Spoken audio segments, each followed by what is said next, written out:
Good morning, everyone. Welcome back again to our bridge course for our preparation for NEET 2026. All right. Good morning. Good morning, Poona. Good morning, Shakeen. Yeah. Hi, everyone. So I hope you are following this bridge course wholeheartedly.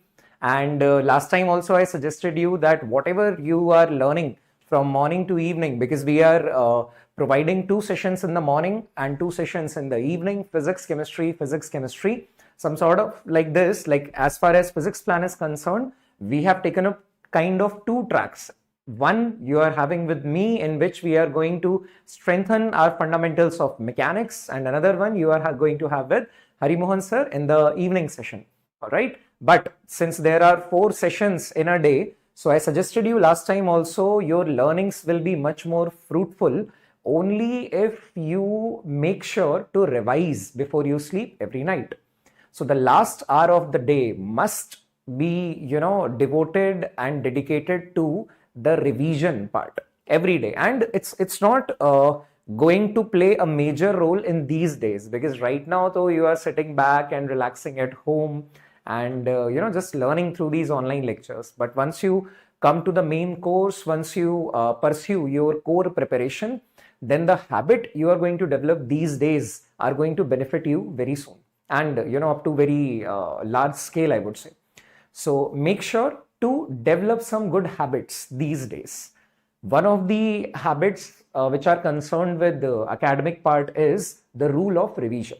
The rule of revision is, whatever you do academically from morning to evening, make sure you are going to revise that in the last hour of the day. What we mean by the last hour of the day, that if you are planning to sleep at 10 p.m., 10 at night, then your 9 to 10 p.m. slot must be spent with the books, must be spent with these notes and all the problems, all the doubts you have, come across from morning to evening. All right. So just make sure you start developing this habit. Right now you can start from half an hour, then 40 minutes, then 45 minutes. Slowly it will be extended, and your 1 complete hour slot will be separated from your daily schedule, just dedicated to the academics. All right. Chaliye. So let me start today's session. Last time we also talked about till now, so far what we have talked about is, we have started our discussion with Galileo's formula. Then we talked about average values, instantaneous values. Then we talked about the graphical analysis, some use of calculus in the graphs. So whatever we have learned so far, we have taken it from the unit of kinematics, but the discussion and fundamentals were not only restricted to the kinematics, but they are going to be repeated almost in every topic and chapter of physics. All right. So today we are going to take up a topic called projectile motion. And before talking about the ground to ground projectile motion or angular oblique projectile motion, before talking about that, today we will be discussing the fundamentals of horizontal projectile motion. Projectile means an object which has been thrown in the air. And for our sake of simplicity, let us, first of all, for our simplicity, for our comfort, we will analyze the same situations in the absence of air friction.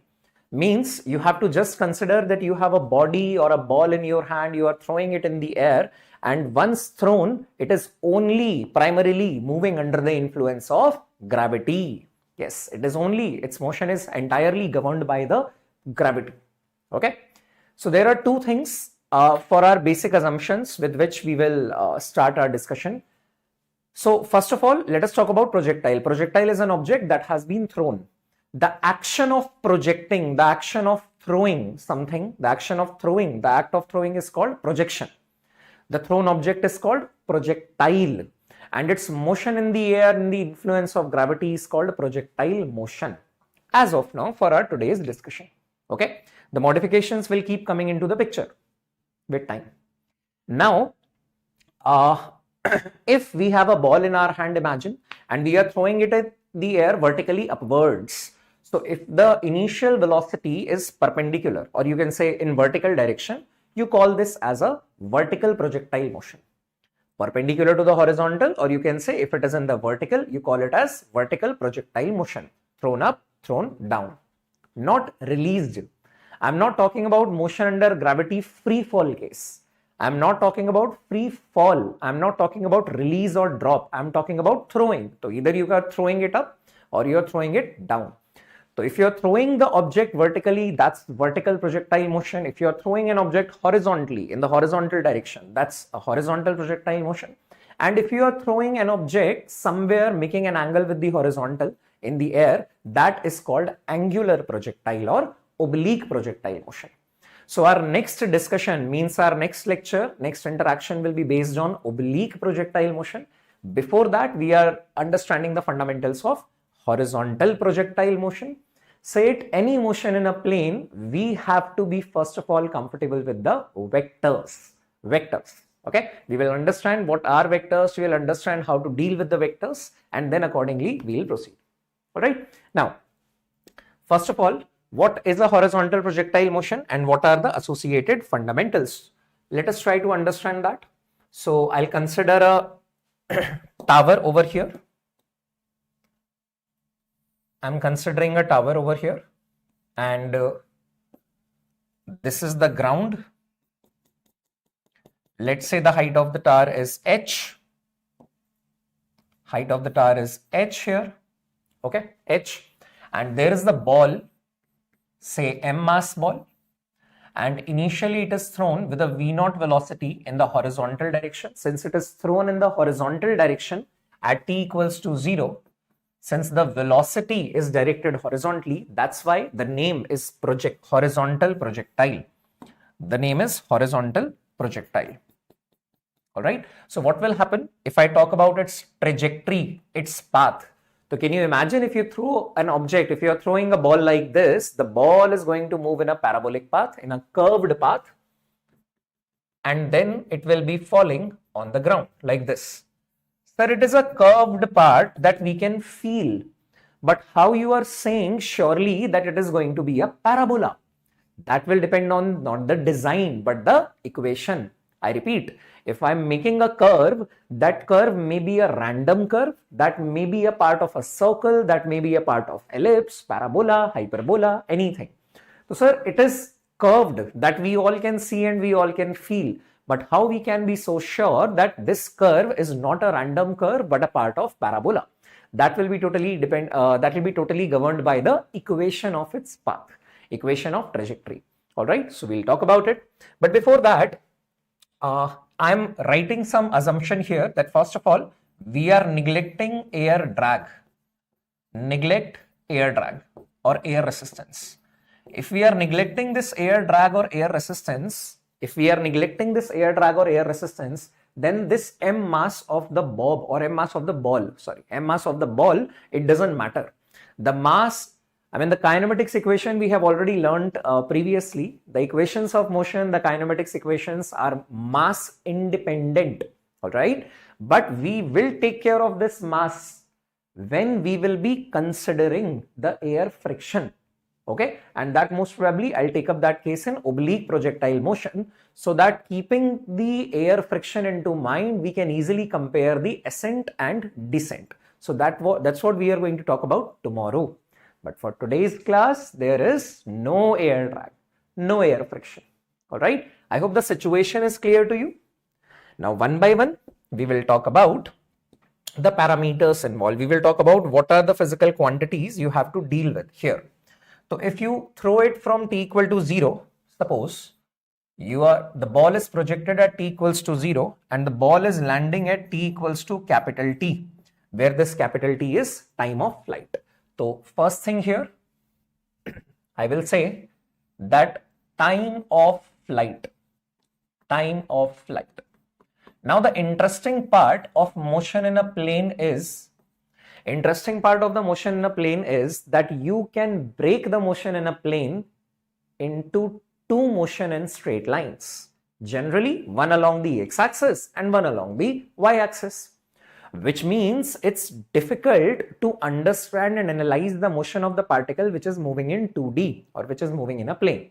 But it is very easy to understand its motion separately along the x-axis and separately along the y-axis. You agree? And what is the advantage of using x and y axis separate, sir? that they are perpendicular to each other. And we know that a vector doesn't have any contribution in its perpendicular direction. Means if you are dealing with the vectors along the x-axis, you can ignore the vectors of y-axis. If you are dealing the vectors along the y-axis, you can ignore the vectors along the x-axis. Hope you are understanding it. Once again, I'll repeat my words. Any motion in a plane will become easy to understand and easy to analyze if we break that 2D motion or planar motion along two perpendicular axes. The advantage of using perpendicular axis is that while dealing with any one of the axes, you can ignore all the parameters along the perpendicular other axis. Means while dealing with x-axis, we will ignore what is happening with in y-axis. And while dealing the motion of y-axis, we can ignore what is happening in the x-axis. Hope you are agreeing with it. Like the entire logic is this, that we have to break any motion in a plane along two perpendicular axes, and then we can apply the fundamentals of motion in a straight line along those two axes independently.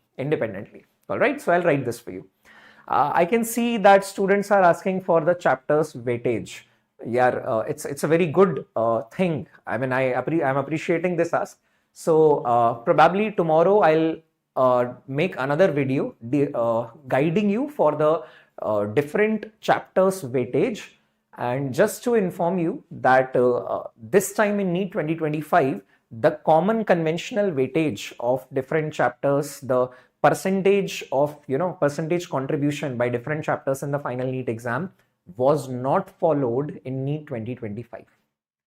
So we will take up for our reference the standard weightage and we will prepare accordingly. But dear, let us not take risk of leaving any topic unnecessarily. We never know that where the majority questions will be coming from, and we never know what topic entirely will be missed by the NEET examiner.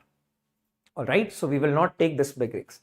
And I'm there, no, we are there for you. The entire team is there for you. You need not to worry about all this. You never have to think that this topic is tough, right? So we are fearing, we want to leave that topic. No. Very easily, we all are going to help you out. Okay? And you'll enjoy that. So this is just the start, right? Let us keep going with the flow. So first of all, since I have to talk about the time of flight and the basic logic for any motion in a plane, today also, tomorrow also, and riverboat problem also, rain umbrella problem also, many 2D motions or almost every 2D motion, how we are going to deal with that? We are going to break that motion along two axes, perpendicular axis, so that we can deal with them independently. All right. So what is happening here? Before talking much about it, I would like to mention something in x-axis as well as in y-axis. Like in x-axis and in y-axis, what we can see here that in x-axis, initial velocity in the x-axis is equal to plus v naught. Let us take the convention: forward positive, backward negative, upward positive, downward negative, that we keep doing in the entire physics. And there is no acceleration in the horizontal direction. And if you talk about the y-axis, initial velocity in y-axis is 0. There is no initial velocity in the y-axis, and acceleration in y-axis is only gravity, minus g. Okay. So as you can see that there is no acceleration. There is no acceleration in the x-axis. You will say it's motion. The nature of motion of this ball in the x-axis is uniform motion. Uniform motion. The nature of motion of this ball in the x-axis is uniform motion, and the nature of motion of this ball in the y-axis, since the acceleration is there, and we can see that the acceleration is minus g, constant, so its nature is uniformly accelerated motion. Uniformly accelerated motion. Very simple questions can be asked to you, that just comment about the nature of motion of this ball in x-axis and y-axis. So in x-axis, it's uniform motion as acceleration is 0. In y-axis, it is uniformly accelerated motion as acceleration is non-zero as well as it's a constant. Not only that, you can see that x-axis and y-axis are independent of each other. X-axis vector parameters and y-axis vector parameters are to be independently dealt. Okay, and if particularly you also talk about the y-axis once again, you see initial velocity is 0 and acceleration is constant. If body starts from rest and experiencing a constant acceleration, what we can do? Galileo's formula, I hope you remember, that was the first session of this bridge course in which I have trained you for that. Common ways of doing the problems, our way of doing the problems. So Galileo's formula for free fall. All right. So x-axis uniform motion, y-axis uniformly accelerated motion. X-axis motion and y-axis motion are going to be independent to each other as far as vectors are concerned. And in y-axis, you can say, since the body starts from rest and experiencing a constant acceleration, Galileo's law of odd numbers as well as the distances traveled in equal time interval will keep on increasing in ratio terms. So that is 1, 3, 5, 7. And the time taken to travel equal distances will be given by the ratio √1 minus √0, √2 minus √1, √3 minus √2, like that. I hope all of you remember that. Coming back to the discussion of the time of flight. So in time of flight, I will say I am interested in finding out the time when my ball reaches the ground. I'm interested in finding out the time when my ball reaches the ground, and it is nothing but the free fall in the y-axis. So I can directly write t is equal to under root of 2h by g. So let me show you how we are getting it. Sy is equal to uy into t plus half ay into t square. Displacement in y direction is downward, so let us take it as negative minus h. Initial velocity was not there in the y-axis, into capital T plus half into minus g into capital T square. So from here, the value of capital T is under root of 2h by g, free fall in y-axis. It's nothing but free fall in y-axis. All right. And for, you can also say that this time of flight, total time of flight is equal to time of ascent plus time of descent. In case of horizontal projectile motion, body is never ascending. Body is only descending and descending. So this time of ascent is 0. So you have calculated the time of fall or time of descent or time of flight. I repeat, what you have calculated is time of fall or time of descent or time of flight. There is no ascent. The body is never going up. Ascent means body going up. Descent means body going down. So when you are throwing a ball horizontally, definitely it will keep on moving forward and downward. It will keep on moving forward and downward with the passage of time. It is never going to move upward. Okay, so that's what the thing is. Second thing, so obviously you can just relate it with the free fall, and this is a very common formula to be remembered. Now, since you have thrown the ball from the top of a tower horizontally, how much distance, at what separation from the foot of the tower, at what separation from the bottom of the tower or from the foot of the tower the ball will land, this is called horizontal range. The displacement covered in horizontal direction in the entire journey. The displacement covered in horizontal direction in the entire journey is called horizontal range. So number 2, we are talking about horizontal range, R. So if we are going to talk about this horizontal range, so now we are interested in the x-axis motion. So now we should focus on x-axis. Y-axis thing can be ignored. I'll say Sx will be equal to ux into t plus half ax into t square. Okay. So the displacement covered in horizontal direction is called range. Ux is basically ux is basically plus u into capital T plus half into 0, because there is no acceleration in the horizontal direction. In horizontal it was uniform, into capital T square. So this term is 0. Ultimately, what you are going to get here is that range will be equal to u into under root of 2h by g.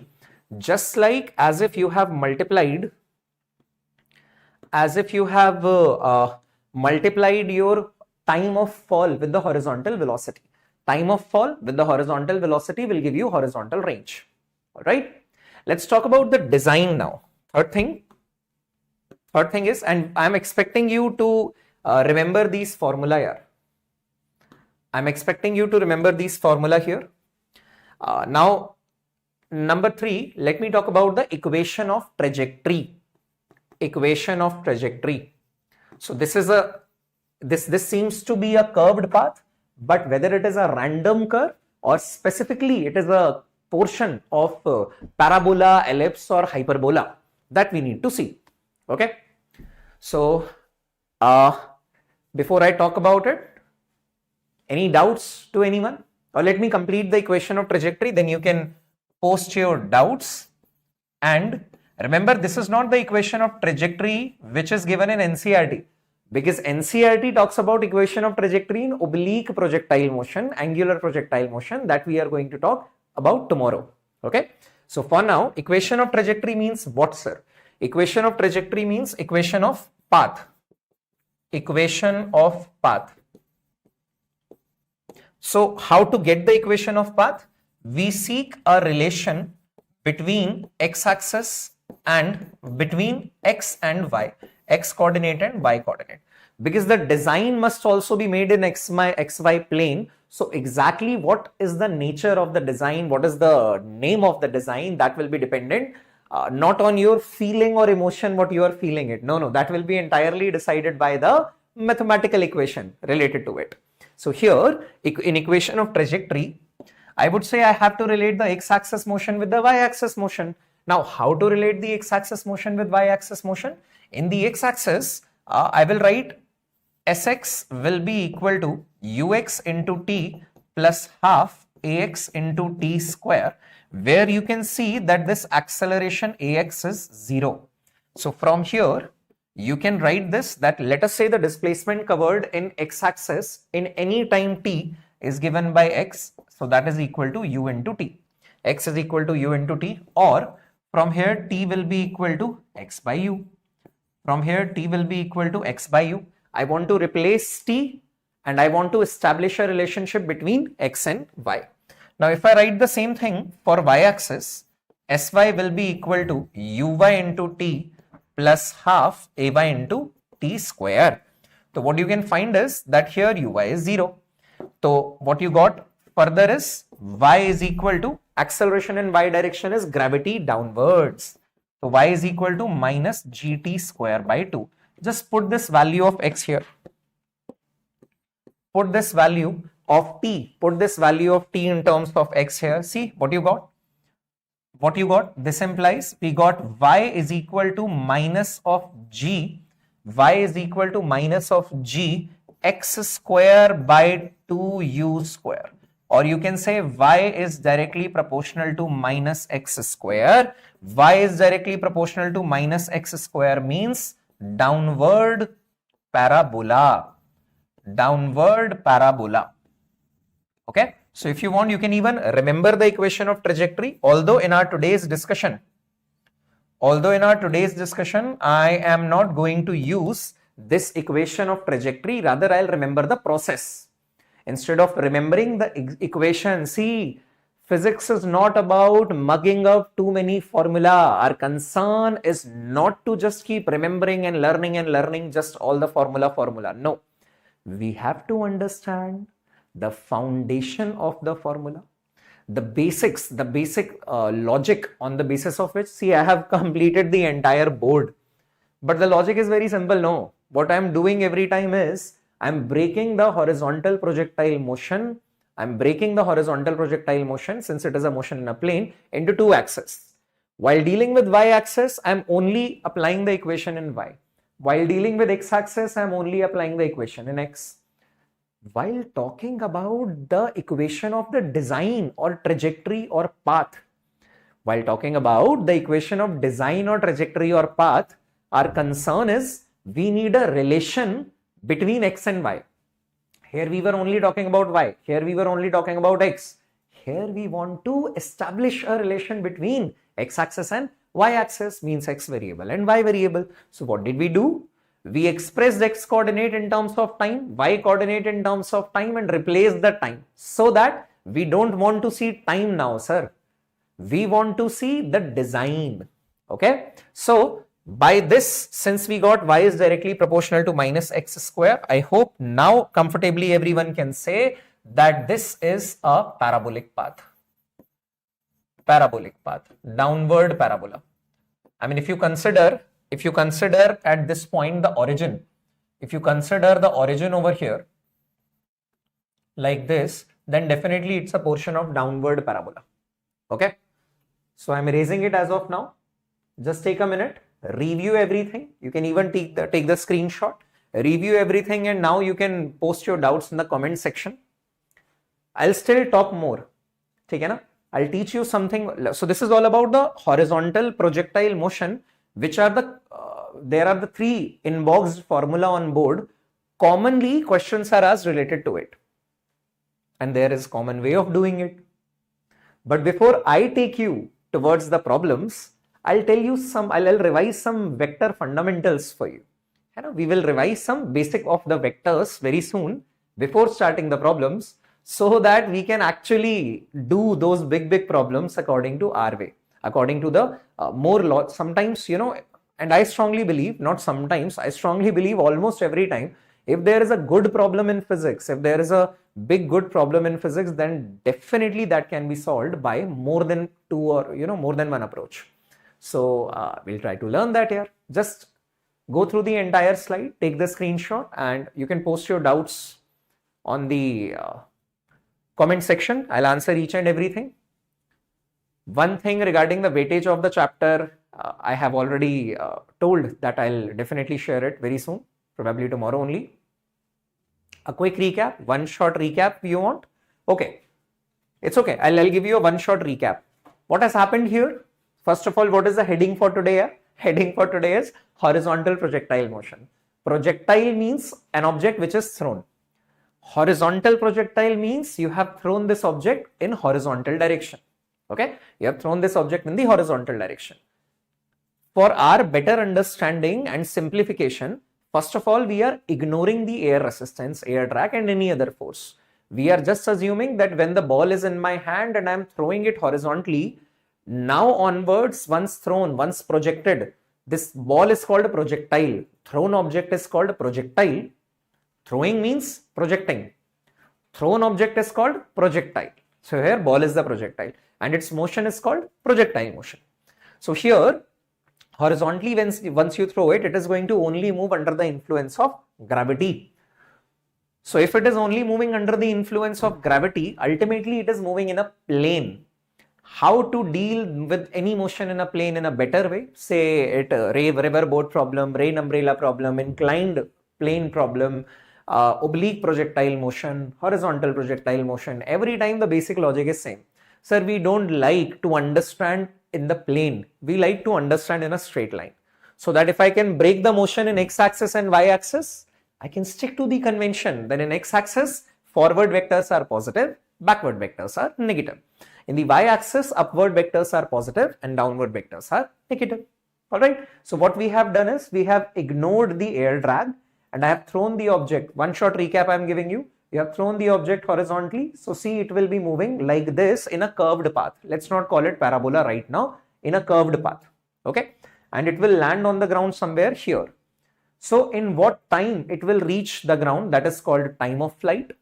From the bottom or foot of the tower, how far it is landing on the ground, or you can say how much is the horizontal distance covered throughout the journey, that is called the horizontal range. And when you relate the x-axis motion and y-axis motion, then what you get is the equation of the path that we got parabola from here.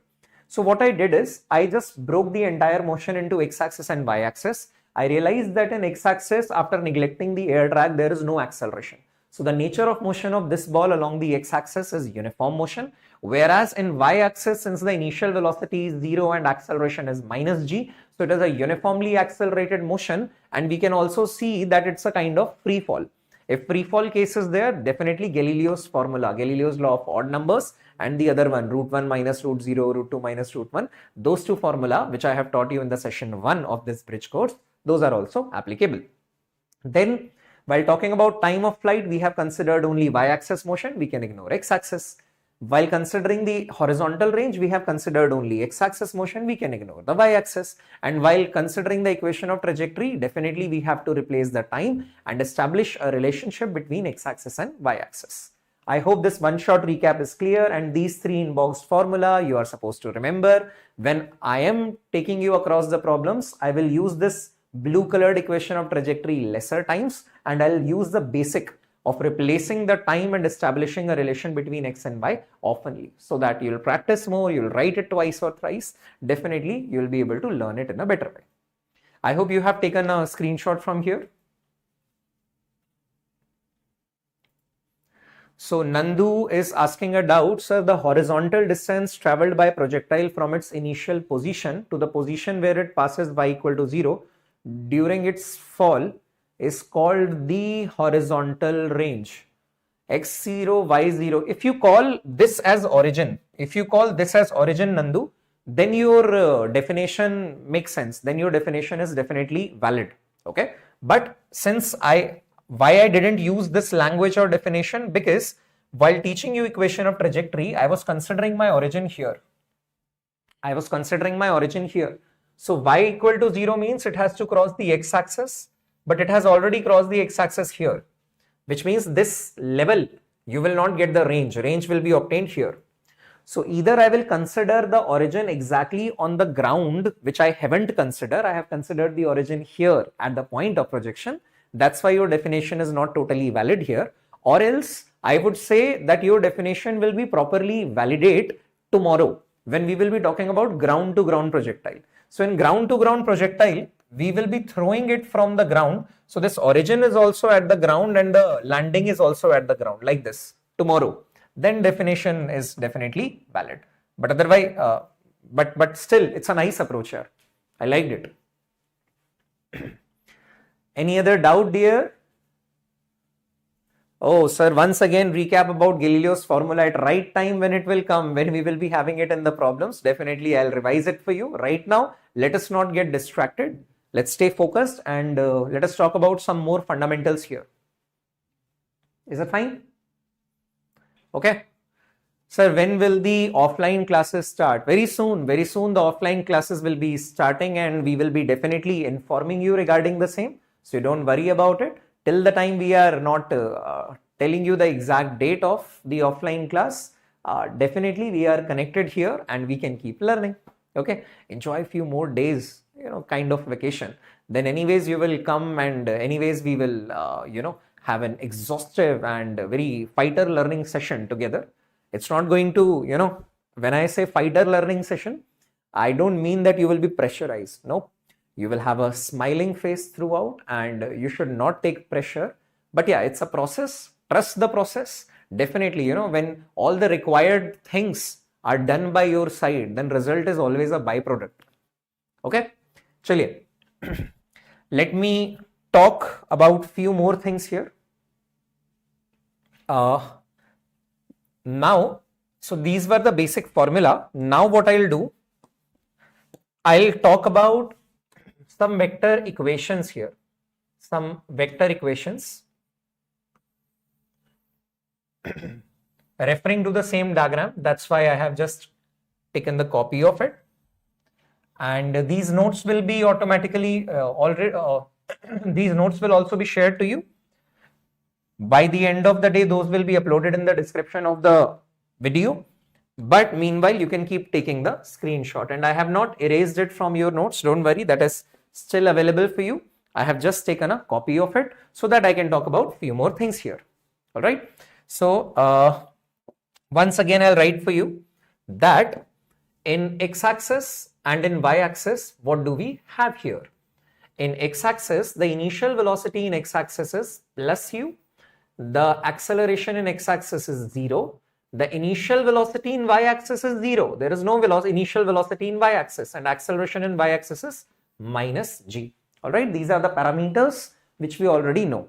Now, if someone is asking you with respect to time, as a function of time,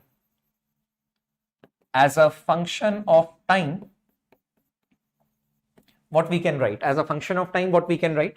Number one, so here till three things we have already done. So let me write the fourth thing for you. Acceleration vector as a function of time. As a function of time means in terms of time. In terms of time, how we can write the acceleration vector? So we'll write this acceleration vector as ax I cap plus ay j cap. So this ax is 0, right? This ax is 0. So what you are going to get is g into minus j cap, or you can write here as minus g into j cap, or in better way, you can write it as g into minus j cap. So the magnitude, whenever you write the vectors, the negative sign doesn't contribute in the magnitude. For a vector physical quantity, the negative sign always contributes in the direction. Okay. So the magnitude of this acceleration is g and the direction is minus g. Direction is minus g. When you are writing velocity as a function of time, then this velocity vector with time can be written as, see, you can write it as vx I cap plus vy j cap. So how you can write this vx? Suppose I can write it as ux plus ax into t. This much is in I cap, plus vy can be written as uy plus ay into t. That must be in j cap. Now what you can see is that in the x-axis there is no acceleration, and in the y-axis there is no initial velocity. So when you are writing this, what you are getting is u I cap minus gt j cap. This is the velocity vector, u I cap minus gt j cap. Don't worry, I'll not tell you to remember all these formula. No, just try to see, just try to feel it how I'm writing it. What I'm doing is I'm writing any vector in two components. One is along the x-axis, one is along the y-axis. So whosoever is available, put the value. Whichever is not available, put it as 0. Very simple. Similarly, when I'm writing it as number 6, position vector, or you can say, let us say I'm writing the displacement vector as a function of time. So I'll write it as sx I cap plus sy j cap. So I can write the second equation of motion, that is, I'll write here as ux into t plus half ax into t square. This much is an I cap plus uy into t plus half ay into t square. Okay. So again, what you can see here is that there is no acceleration in the x-axis and there is no initial velocity in the y-axis. Same process we are going to follow tomorrow in case of oblique projectile motion also. So what you will get here is ut, this is in I cap, plus I can write it as half gt square, this is in minus j cap. Similarly here, as I said, that negative sign will be contributing in the direction. I can be writing it as plus gt and it will be in minus j cap. Means in horizontal direction, everything is happening forward. That's why they are coming out to be positive, plus I cap. But in y-axis, vertical direction, it is happening downward. Displacement is also downward. That's why it is coming out as minus j cap. Velocity will also be attained in the influence of gravity, vertically downwards. That's why it is also minus j cap. I hope the logic is clear to you. All right. Writing the acceleration with the passage of time or as a function of time in terms of time. With the passage of time, how the acceleration varies, it doesn't vary. It's a constant. It's a constant here. See, constant means overall motion can also be called as uniformly accelerated motion. X-axis and y-axis independent behavior we have seen, but overall motion can also be taken as the uniformly accelerated motion. All right. And then velocity vector, how we can write it in terms of time, how it varies, that is also in front of you. Only the y component varies of velocity, and displacement is traveled in x-axis also and y-axis also. So as a function of time, that is in front of you. Tell me in the comment section, are these three things clear to you? So that after this, I can simply tell you some more vector tips, and then we are going to start with the problems. Any doubt here? Any doubt, anyone? Let me know if there is any kind of doubt. And don't hesitate, don't don't think twice before asking a doubt. Just see, it's physics, man. You must be able to feel it. If you are unable to feel it, if you feel wherever that it's too much going on, sir, it's too many formula. Although I am not a person who is inclined towards formula, out of the formula and logic, my inclination is always towards the logic. All right, and that's what the beauty of physics is. But still, at any point of time in the middle of the lecture, you feel that it is going too much, just write it on the comment section, your exact doubt, what you are finding tough. And don't worry, I'm standing in front of you, right? So I'll definitely help you out in every single aspect and throughout the journey till NEET exam. So nothing to worry about. Everything is clear? Very nice, dear. Let's move ahead. Now, just a small tip. Tip 1. For any vector, suppose you have thrown the object in the air. Suppose you have thrown the object in the air horizontally, okay, with you horizontally, and at some point of time, somewhere in the middle, definitely its velocity vector is this v vector. Okay, this is u vector and that is v vector. This v vector will have two components. One will be its x component and one will be its y component. One will be its x component and one will be its y component. So basically, this velocity vector is making some angle phi or theta x with the x-axis, or you can say it is making some angle theta y with the y-axis.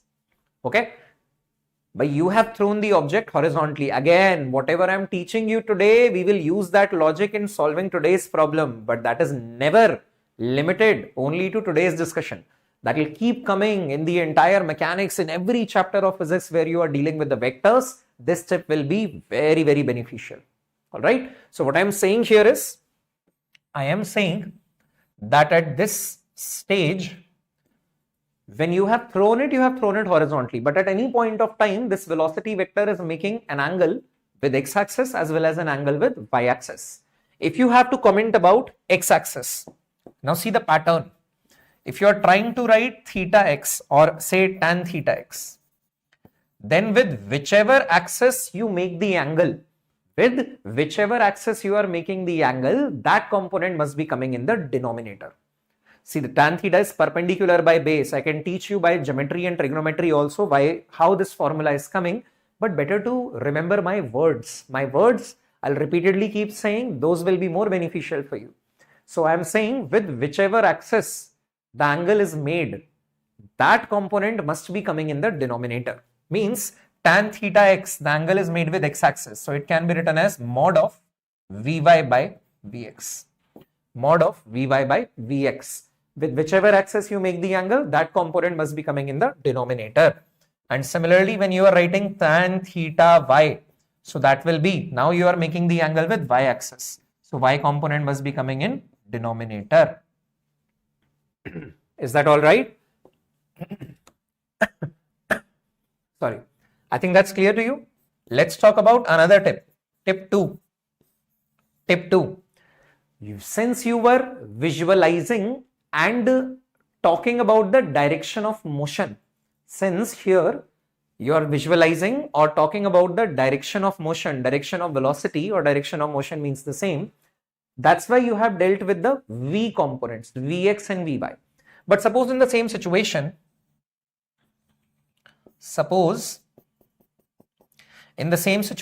you are throwing an object with this u vector, and somewhere in the middle or with the passage of time, definitely it is going to move in this path. Somewhere it has reached like this. Okay, it has reached somewhere here like this.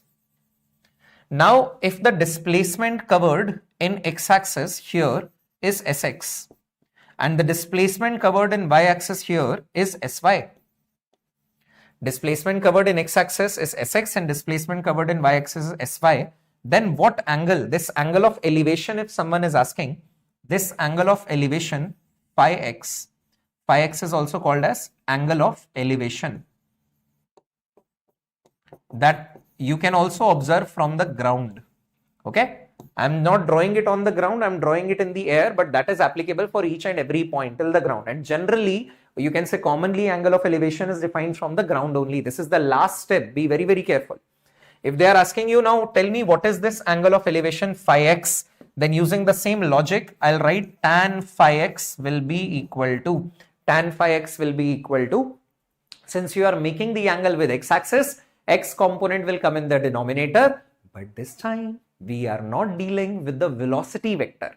This time we are dealing with the displacement vectors. So if the angle is made with x-axis, the x component of the displacement will be in denominator. So tan phi x will be equal to sy by sx. And how to write this sx, sy, vx, vy, sir? That is already in front of you. See, this first term is sx. The second term is sy. First term here in white colored is vx. Second term here in white colored is vy. I hope you are clear with the basic. NCERT doesn't talk about these formula. No. So see, I have not inboxed any of the formula. For our NEET journey, we have to only remember, we have to only memorize those formula which are printed and published in NCERT. Otherwise, we don't have to, try to remember more formula. No, it's a wastage of energy. Your efforts must be focused. Your efforts must be directed towards a single goal.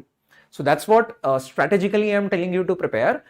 Only try to memorize the NCERT formula. Otherwise, try to understand how to write the vectors. Otherwise, use fundamentals every time. I don't remember these things, but it will not take any time more than 10 to 15 seconds for me to write any equation. All right. Same thing I'm going to train you for. Same training I'm going to give you. The way I learned physics in my life, the same way I'll deliver it to you, and you people will also learn. Okay, we'll try to gain some expertise in the fundamentals. When basics and fundamentals are clear, definitely NEET 2026, we are going to, bag great ranks. All right, just quickly take the screenshot and then you can tell me in the comment section if you are having any doubt. And after this, directly I am taking you towards a very important case, a very important model for this year NEET exam, 2026 NEET exam, and the practice problems. So this is all about that's all from the theory point of view from my side. Take the screenshot. Right. Okay, Manideep, I am explaining the tip 1 and tip 2 again. Just take the screenshot first. Then I am explaining. One short recap I'll give you for this slide also. All right, dear. Now, see, what is tip 1 and what is tip 2 and what is the difference between tip 1 and tip 2? In the language of the problem, we will see in next 10-15 minutes, we can see the difference in the language of the two problems. The fundamental of tip 1 is that you are throwing the ball with a certain velocity, but with the passage of time, since acceleration is there, definitely velocity will keep on changing. So at any point in its journey, the velocity vector will be making some angle with x-axis and some angle with y-axis. So the words which I have used is, whenever examiner is asking, tell me the angle velocity vector making with x-axis or y-axis. So if you are writing tan theta x, then vx component must be coming in denominator. If you are writing tan theta y, then vy component must be coming in the denominator. So the rule is, with whichever axis you take the angle, that component must be coming in the denominator. Repeat with me.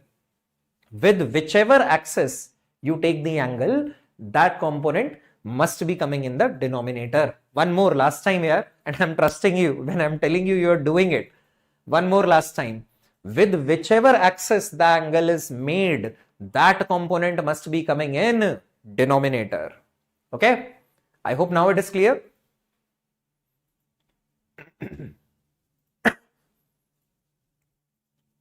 Okay, chaliye, let's move on. A very important case, a very good case. Oh, we have directly got the practice problems. Okay, so first there are few practice problems, fundamental problems, what type of questions we can expect in the NEET exam if the easy quality questions come from this topic. But remember, we never know that. So we have to prepare all three variety of models, easy level models for the same topic, moderate level as well as the difficult levels. Okay. So difficult level, crucial level problems are sometimes to be remembered in terms of approach also. Means I would want you to understand the question and I would also want you to remember the approach for few particular problems. But first of all, let us start from the easy ones. So here, the first question is that clear? Clearly visible on the screen? Yeah, I think it is clearly visible here.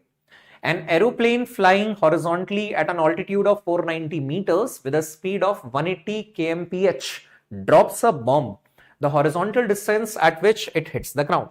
So what you can see is that, this is the horizontal ground.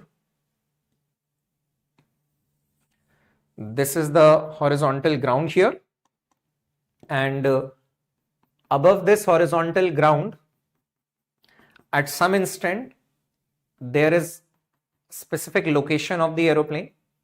This is the plane. At an altitude, altitude means height. Altitude means height, 490 meter. 490 meters. The acceleration due to gravity value is not given to you. If acceleration due to gravity is not given, then we can take it as we should be taking it as 9.8 meter per second square. Okay. At this point, what is happening? The plane is moving. The plane is moving horizontally with a speed of 180 kilometer per hour. Or you can write it as 180 into 5 by 18. If I do 5 by 18, so in order to change it to meter per second, this 18 will cancel 180 at 10 times, 10 into 5, that is 50 meters per second. Okay, 50 meter per second. So this is the velocity of the aeroplane and it drops the bomb. Drops the bomb. So when this bomb is dropped, so there is a small concept in physics that is called concept of detachment. Concept of detachment that will be applied here. So concept of detachment, in my words, I say on being released from a platform, that platform can be a moving train, or on being released from a frame, the velocity, the initial velocity of the object, the initial velocity of object is same as the velocity of frame. This frame can be a moving train, anything. Like what I'm trying to say is, I'm sitting in a bus and the bus is moving with 50 km per hour. Suddenly I take my hand out and release a stone, a coin or an apple. So that apple will not fall down directly, right? When I am moving, will not fall exactly at that location on the ground from where I have released it. So what is happening? I'm sitting in a bus. The bus is moving in a horizontal direction with a certain velocity. So whatever is the velocity of bus or my body at that moment, the released apple will also have the same velocity. That is the velocity of 50 km per hour. Same will be happening here. So if it is dropped from the plane, it is going to also move with 50 meter per second here, 50 meter per second, and it is going to fall somewhere here. They are asking you this range, man. They are asking you what is this range? Okay, how far? See the horizontal distance at which it hits the ground. So here I can simply write this range as, you remember the formula, what you have to do? You have to multiply the horizontal velocity with the time of flight. You have to multiply the horizontal velocity ux into t. So ux into t. So that was basically u into under root of 2h by g. I hope you remember this formula. U under root 2h by g, free fall time. So just put the values over here. Initial velocity is how much? That's 50. Under root of 2, height is how much? That is 490. And this g is how much? 9.8. I'll be writing it as 98 by 10 for the simplification. 98 by 10. Now you see 2 into 49 in the numerator means 98. 98 got cancelled. Denominator 10 inside the root will remain numerator, where 110 is already there because 490 was there. So under root of 100 means that is 10. So ultimately 50 into 10 means 500 meters. And hence the correct option is 500 meters, option A. Option A. Very nice. Many of you have already answered it. I just took some time in order to teach you this concept of detachment. Just keep it in your mind. There will be some problems in kinematics that there is a hot air balloon or there is a parachute. There is a balloon which is ascending up and then suddenly a stone is dropped. So when the balloon is ascending up and suddenly a stone is dropped from it, the stone will not directly fall. Since the balloon was moving up, the stone will also have, the released or dropped stone will also have the same initial velocity. So it will not start moving down directly. First of all, it will move up and then it will come down under the influence of gravity. So once again, I am repeating, if a balloon is moving up and you drop something, that dropped object will first move up and then it will move down. Again, that is the beauty of concept of detachment here. Is that clear? You can take the screenshot. All right, let's move on to the next one now. Next problem is, a body is thrown horizontally from the top of a tower of height 5 meter. It touches the ground at a distance of 10 meter from the foot of the tower. This time the range is given to you, 10 meters from the foot of the tower. The initial velocity of the body is, now the situation is that the height of the tower is 5 meters. Initial velocity of the ball, they are asking here. This initial velocity u, they are asking. And okay, the g value is given to you as 10 meter per second square. See, the g value is 10 meter per second square. And what they are asking is, this is u value and this range is given to you how much? This range is given to you as 10 meters. This is 10 meters. So can't we directly apply the formula and get the value of u? I think we can, right? Quickly try to do that. You people try to do that quickly.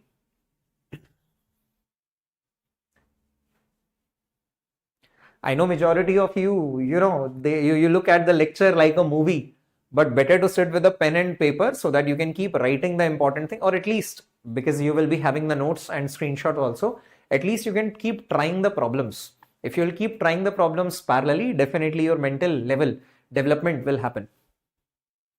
Okay, majority of you are answering C. Let me check that. So can I say here R, which is equal to, so I'll write the formula first. R will be equal to u under root of 2h by g. So the R value is 10 meters. Initial velocity you need under root of 2. H is how much? 5 meters and g is how much? 10 meter per second square. So see, numerator 10 and denominator 10 will be cancelled. Inside the root it's 1. So ultimately u is equal to 10 meters per second. 10 meters per second. Hence the correct option is option C. Very nice. I think majority of you already answered that. These were the easy problems. Okay. Now we will increase the level of the problem also. Yeah. So that's take the screenshot once.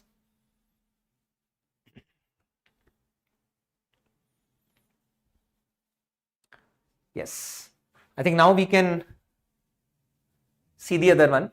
Now, what is this? At a certain height, a body at rest explodes into two equal fragments, with one fragment receiving a horizontal velocity of 10 meter per second. So what is happening? Initially, at a certain height here, there was a body, say 2m, at rest. Okay, now it explodes. It explodes into two equal fragments. So by conservation of momentum, if the fragments are of equal mass, by conservation of momentum, they will gain equal speeds. I should not say they will gain equal velocities. No, because velocity are vectors. These are not equal. One is positive and one is negative. But they will gain equal speeds. Their velocities will be equal and opposite, equal in magnitude and opposite in direction. Their momentum will be opposite, equal and opposite. So what will happen?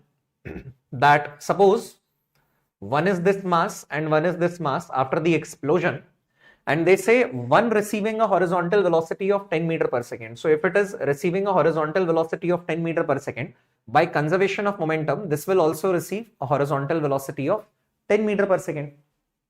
All right. This will also receive a horizontal velocity of 10 meters per second. All right. This is the situation. What else, sir? Now the time interval after the explosion, for which the velocity vector becomes perpendicular. So basically, for perpendicular or orthogonal vectors, their dot product is 0. Common way of doing this problem, common way. So let me see what they are asking actually. They are asking definitely it will be moving like this. It will be moving like this. So you can, as a function of time, let's say this is body 1 and this is body 2.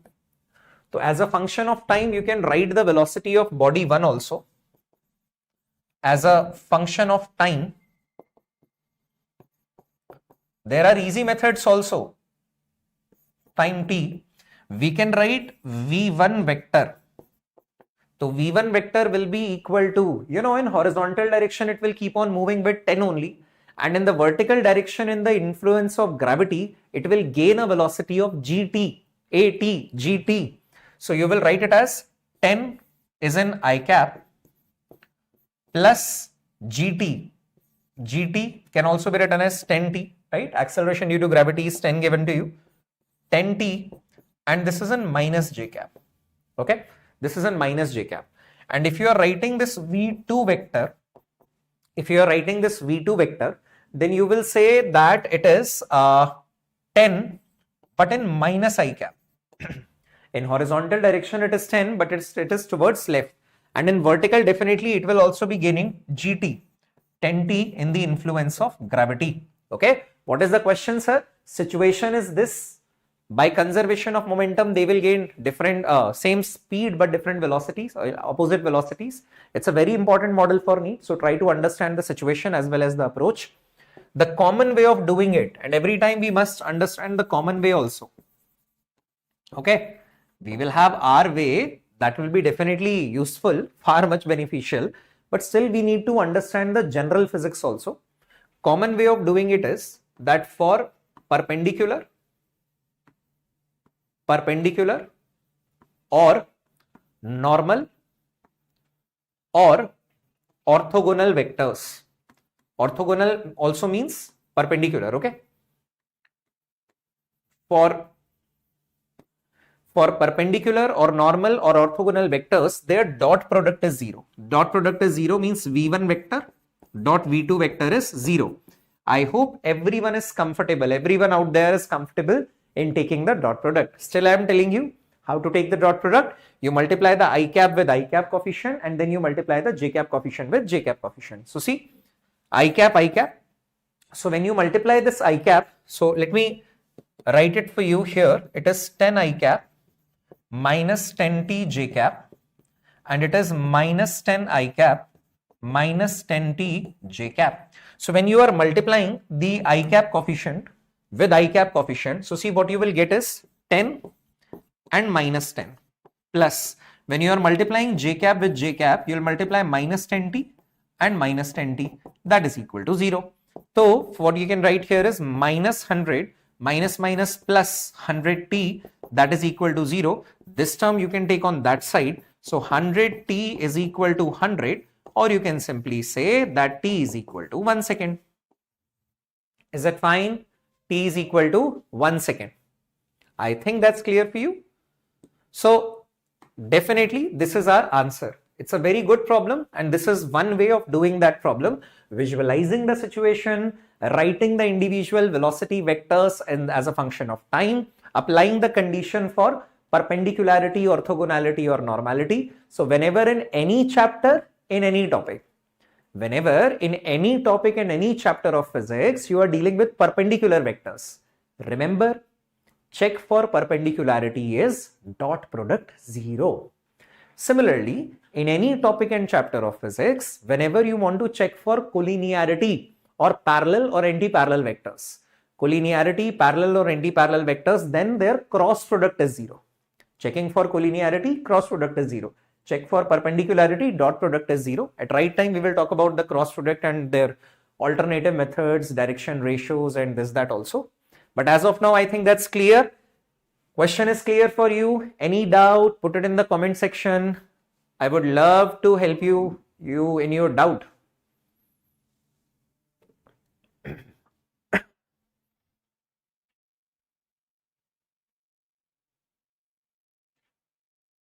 Any doubts or all clear, dear? I think everyone is clear with this. Now, okay, so this is one way of doing it, common way of doing it, but now we will see our way also of doing the same problem. Our way of doing the same problem. See, I hope you have taken the screenshot. If not, quickly take that.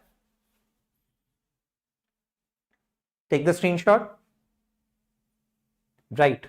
Now, we'll do the same problem once again quickly because that method is very nice, but it will take a good time in the exam. Now, let me do that again for you.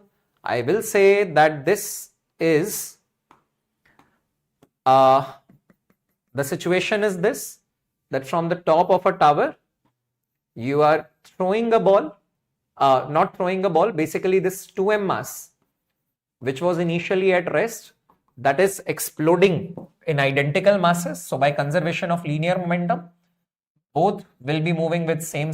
This is 10 meter per second, 10 meter per second. Okay, their trajectories are going to be somewhat like this. So at any instant of time, I can see that if its velocity vector is v1 vector, and if its velocity vector is say v2 vector, I'm just using this color here, v2 vector, and here it is v1 vector, suppose. Okay, suppose this is the situation. So you are telling that when you extend it upwards, definitely they are at 90 degree to each other. Means if I'm drawing these vectors here, further if I extend them, then they are going to make 90 degree with each other. If they are overall going to make 90 degrees with each other and both are symmetrically moving with 10 meter per second, so can I say one angle over here is 45 degrees? If the total angle is 90 degree, then one of them is definitely making an angle of 45 degrees. And this 45 degrees is made with x-axis or y-axis? See the diagram and comment. This 45 degrees is made in x-axis or with x-axis or y-axis? Definitely it is made with y-axis. So if it is made with y-axis, I'll apply the vector tip 2, that tan phi y will be equal to vx by vy. You remember what I told? I said with whichever axis the angle is made, that component must be coming in the denominator. So it is tan 45 degrees, which everyone knows that is equal to 1. Vx is basically 10 meter per second and vy is basically 10t. So see, LHS mein it is 1, RHS mein 10 got cancelled and the t value is directly equal to 1 second. Is that clear? T value is exactly equal to 1 second. Alright, in the same problem, if they ask, in the same problem, or you can say if the separation, if at this instant, the separation between broken parts is required. Same question, a modified version of the same problem for the NEET. If at this instant the separation between broken parts is required, then what to do? You will say x separation will be equal to, see, at t equal to 1 second this situation will be attained. But till t equal to 1 second, both are moving away from each other. This left one is also moving towards left with 10. Right one is also moving towards right with 10. They both are contributing in increasing the separation. So the initial velocity of separation into time, t naught. So the initial velocity of separation is 10 plus 10. 10 plus 10. Okay. The velocity of separation is 10 plus 10 because both are separating from each other. The time is 1. So definitely what you are going to get is 20 meters. 20 meters. I hope that's clear. So don't compare the size of this slide with that slide. No. This complete is one solution, and here we have done the same solution in 2 steps. Okay. This is an additional part which I have introduced. Additional problem.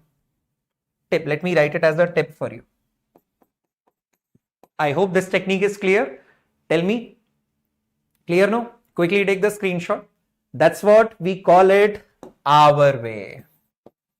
Our way of doing it. Alright, that's why I keep giving you tips in between. And the vector tips and all the other tips which I keep giving you, those are not only applicable for this chapter or topic. They will keep getting repeated. Okay, take the screenshot. All right.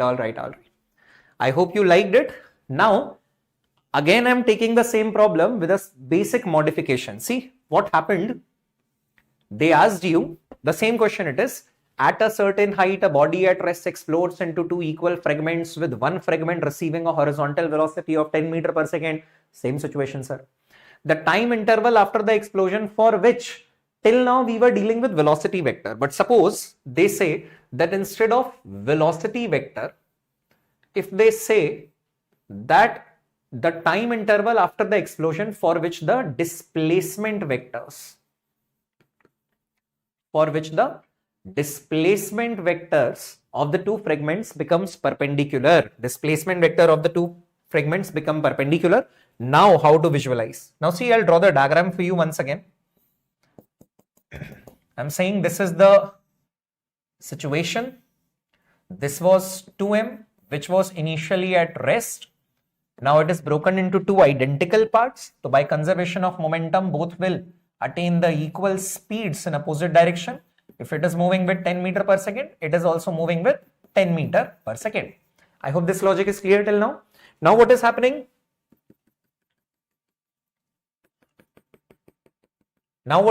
Here? So now displacement vectors, previously velocity vectors were perpendicular. Velocity vectors, right? Velocity vectors I have extended. This time what is happening? Displacement vectors. So imagine that at some time you have come here and you have come here. Symmetrically you will be falling at the same level, you will be covering the same distance like that. So this displacement from here to here is S2 vector for the particle 2, and this displacement from here to here is S1 vector for particle 1, and both are supposed to be perpendicular to each other. If both are supposed to be perpendicular to each other, then obviously one angle is 45 degrees. Alright, so what I can say here, tan phi y, again you all will say na, that it is made with y-axis, that is equal to mod of, now sir, in the last question the vectors were supposed, velocity vectors were supposed to be perpendicular. So the components which we have taken are the velocity components. Here the displacement vectors are supposed to be perpendicular. So the components which we will be taking are displacement vector components. Alright, and how to take it? We will say again the same rule, dear, with whichever axis the angle is made, that component must be coming in denominator.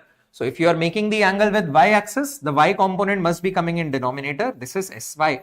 This is Sx. So that can be further written as ux into t plus half ax into t square. You know the approach, uy into t plus half ay into t square. Here you will say that there is no acceleration in the x-axis and there was no initial velocity in the y-axis. That's what you got. So let me substitute the values now. So from here it is tan 45 degrees, which is equal to 1. Tan 45 degrees, which is equal to 1, that is equal to ux into t. So that is basically 10t by half into 10 into t square.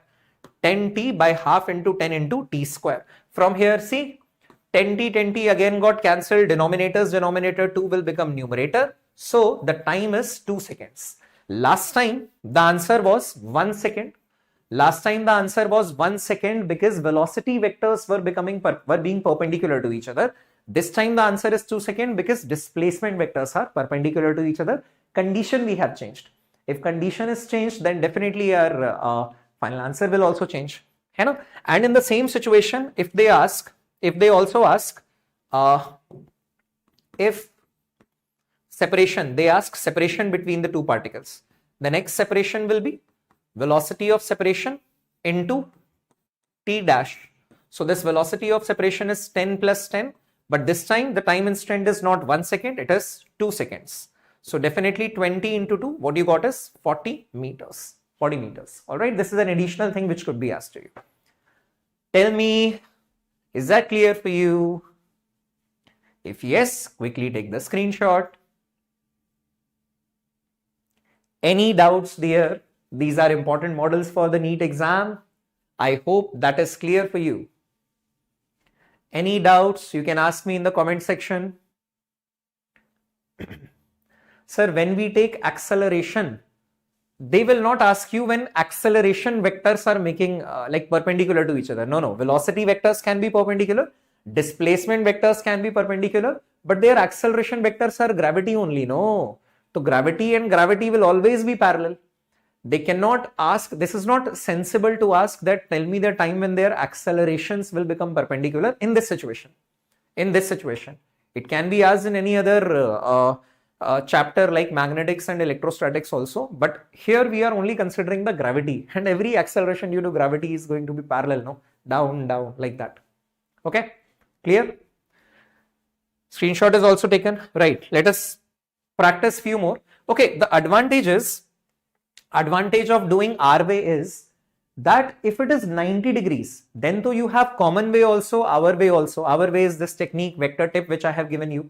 Common way is taking the dot product. But for any other angle, like the next question I have taken to guide you for the same, the another angle is 120 degrees. So this time if the angle is 120 degrees, definitely you can't take the dot product and put it to be 0, right? So can you try this question on your own? Will you be trying it? If the velocity vectors are totally making an angle of 120, so one vector will make an angle of 60 degrees. 60 degrees. So instead of tan 45, which is 1, now you have to deal with tan 60 degrees, which is root 3. I hope that's clear. So that's a small tip from my side, and I would suggest you to take the screenshot of this. Try as an homework problem. Try as a homework problem. Take the screenshot. All right, dear. So that's all for today. Today we have talked about the basic fundamentals and various vector tips and techniques for horizontal projectile motion. There is a lot to discuss, there is a lot to learn, but in this bridge course, I'll keep developing your basics, keep developing your fundamentals, and I'll tell you that what are the conventional ways in which people solve the physics problem and what is going to be our special way. So keep learning these small techniques. There will be a day coming very soon when putting these techniques in a bucket, you will have the entire pool within that. Okay, so we keep learning, and most importantly, which I suggested you earlier, make sure you follow the rule of revision. Whenever you are going to sleep, 10 p.m., 11 p.m., 12 p.m., whatever it is, start from half an hour. If not 1 hour, start from half an hour. Whenever you are going to sleep, just half an hour before, take up the notes and everything, what you have done from morning to evening. Keep revising for the last half an hour of the day just before you sleep.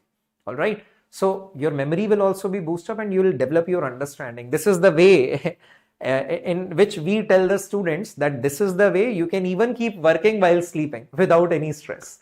So make sure you follow this rule, and science says that 21 days it takes to develop any habit. So let us all develop a good habit this way. All right. All the best. Take a small break. Very soon you will be having your chemistry session. All right. All the best. Bye-bye.